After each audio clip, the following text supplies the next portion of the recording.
Let us pray together. God of all peoples, your arms reach out to embrace all those who call upon you. Teach us as disciples of your Son to love the world with compassion and constancy, that your name may be known throughout the earth. Through Jesus Christ, our Savior and Lord. Amen. You may be seated for the first reading.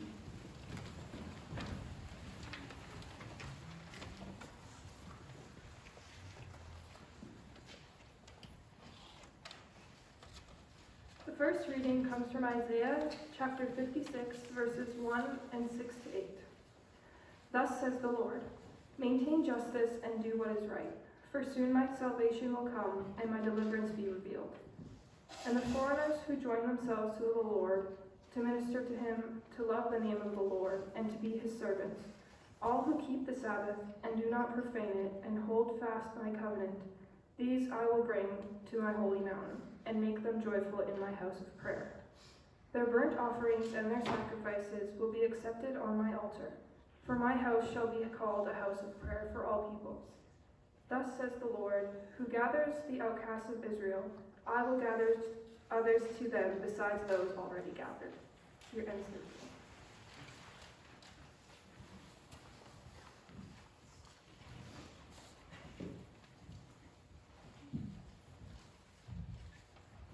The second reading comes from Romans chapter 11, verses 1 to 2 and verses 29 to 32.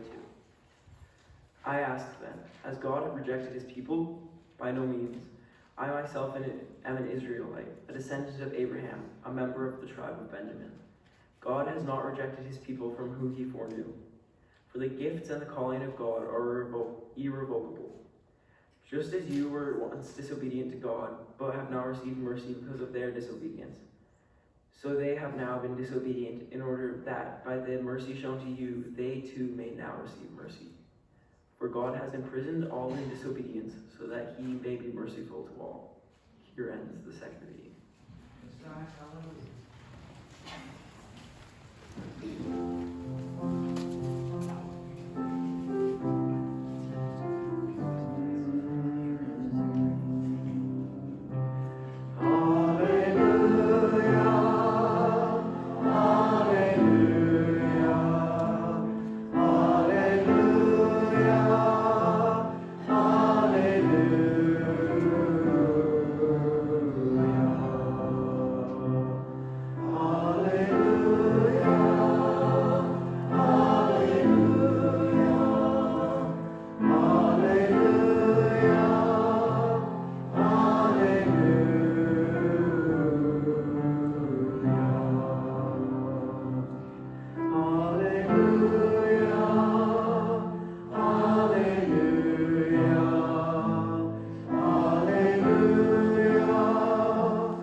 Gospel is written in the 15th chapter of Matthew.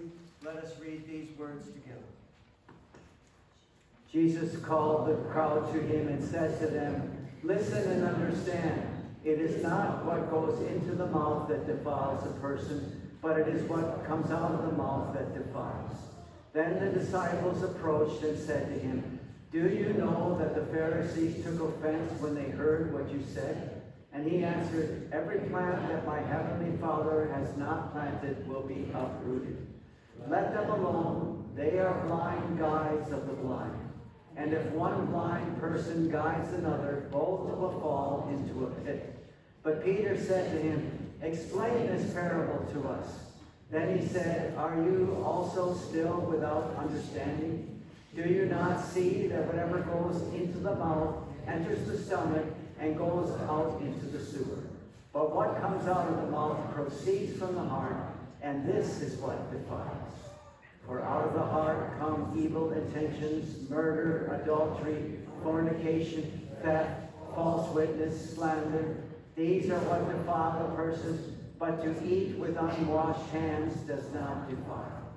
Jesus left that place and went away to the district of Tyre and Sidon. Just then a Canaanite woman from the region came out and started shouting, have mercy on me, Lord, Lord, Son of David, my daughter is tormented by a demon."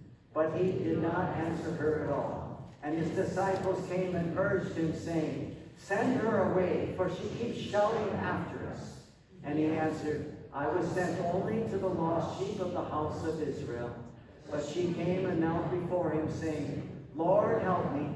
He answered, "It is not fair to take the children's food and throw it to the dogs."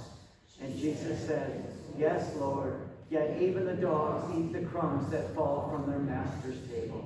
Then Jesus answered her, "Woman, great is your faith. Let it be done for you as you wish." And her daughter was healed instantly. The gospel of the Lord. You may be seated.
Let us pray.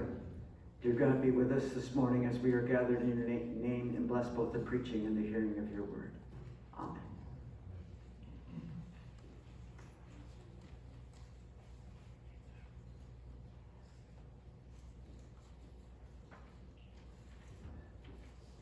I'm not allowed to use my certain family members in my sermon, but my granddaughter has not yet given me that, so I'm going to use her. Okay, Jill is 16 months old. She has a vocabulary. Whitney wrote out all the words. She has 30 words that she sings. She doesn't put any of them together, but she has 30 words. One of the first words was birdie. Birdie. She'd say it all the time. And we'd be sitting at the kitchen table looking out over the trees and that, and she'd say birdie. And then I'm looking, there's no birdie out there. And I keep saying that, there's no birdie out there. And then in the silence, I heard a birdie singing a long distance away. She could hear the birdie. I couldn't hear the birdie because I was too busy, right? I was too busy with my life. I was too busy up here and I couldn't hear the birdie. And now I'm watching and listening for the birds. She taught me a valuable lesson. And that's one of the reasons I've rededicated myself to spiritual formation, is because since COVID, I've taken a bad path and been sliding. And one of the things I do, and it's not just young people, okay? All day long, scrolling, oh, here's an interesting story, tropical storm. All day long, looking, oh, has anybody texted me? I'm looking on my phone, okay? These are the bad habits we get into. And when we do that, you're not listening for the birdies, right? And I believe the birdies are giving us a strong and powerful message from God.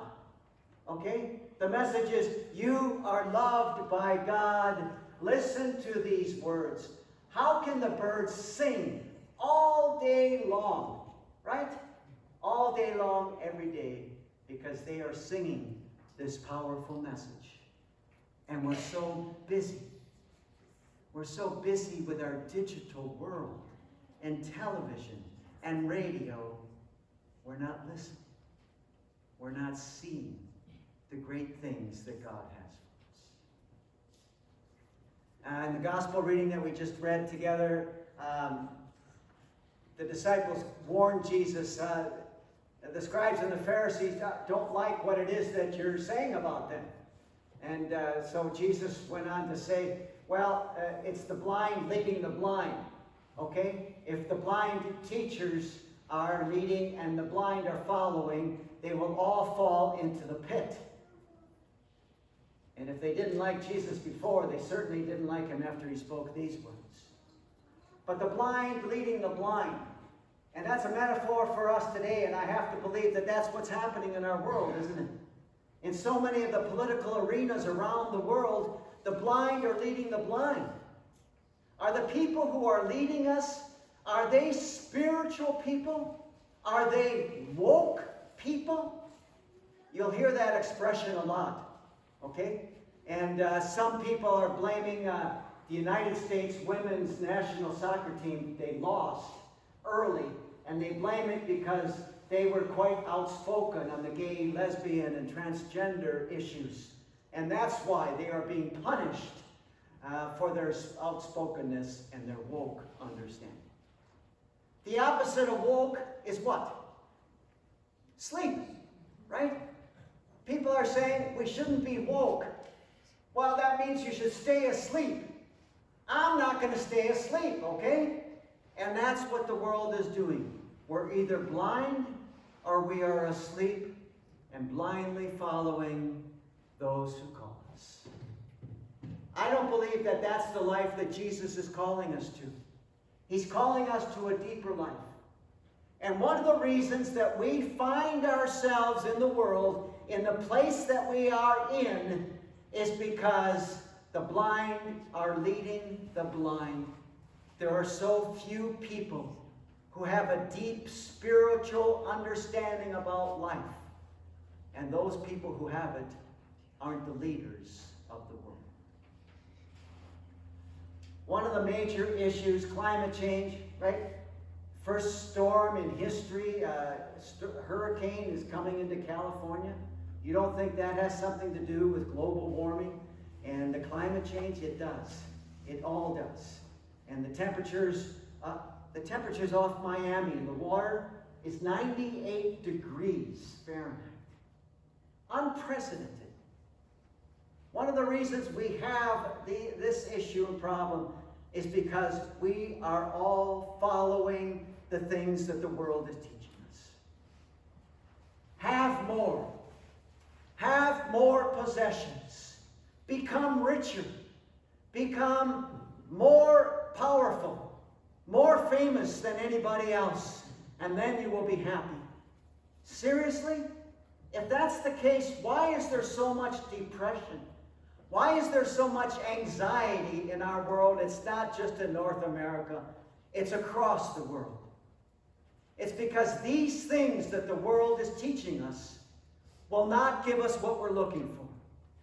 More possessions, more money, more cars, more places to live, bigger places to live, will not give us what it is we're searching for. It's time for the world to recommit or to commit to a spiritual life. This is why you are here. Spirituality is important to you. But we can do more every day.